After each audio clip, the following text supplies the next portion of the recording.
The secret of 7 holes and 9 holes. Did you know that not all lotus roots are the same?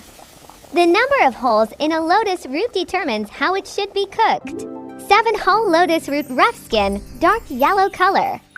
Characteristics: high starch content, low water content. Flavor: when cooked, it becomes very soft, sticky, and tender, similar to potatoes. Best for simmering bones, making soup, and cooking sweet desserts. Do not use this type for stir-frying because it will not be crunchy. 9-hole lotus root: thin skin, silvery white color. Characteristics: more water, less starch, very crunchy. Flavor: refreshing and pleasantly crisp. Best for stir-frying, making salads, sweet and sour pickles, or deep frying until crispy. General selection tips: choose lotus roots with short, thick segments, a heavy feel in the hand, and no damage. Avoid roots that are unnaturally white bleached or have a strange smell. Whitening and removing mud. Lotus root easily turns black, oxidizes, and mud often hides deep inside the small holes, preventing discoloration. Immediately after peeling and slicing, soak the lotus root in a bowl of water mixed with vinegar or lemon juice. Effect: the acid helps keep the lotus root bright white and prevents it from turning brown and unattractive. Removing mud.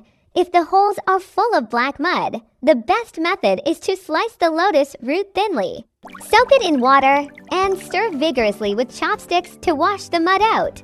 If you want to keep the root whole, use a long chopstick wrapped with cloth or a small straw cleaning brush. Clean each hole under running water.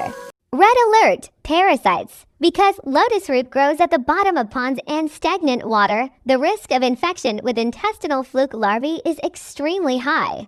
Absolutely do not eat raw. Whether making salad or juice, you must blanch it in boiling water first. Eating raw lotus root without heat treatment is the shortest path to fluke disease, causing abdominal pain, intestinal blockage, and exhaustion. How to blanch while keeping it crunchy.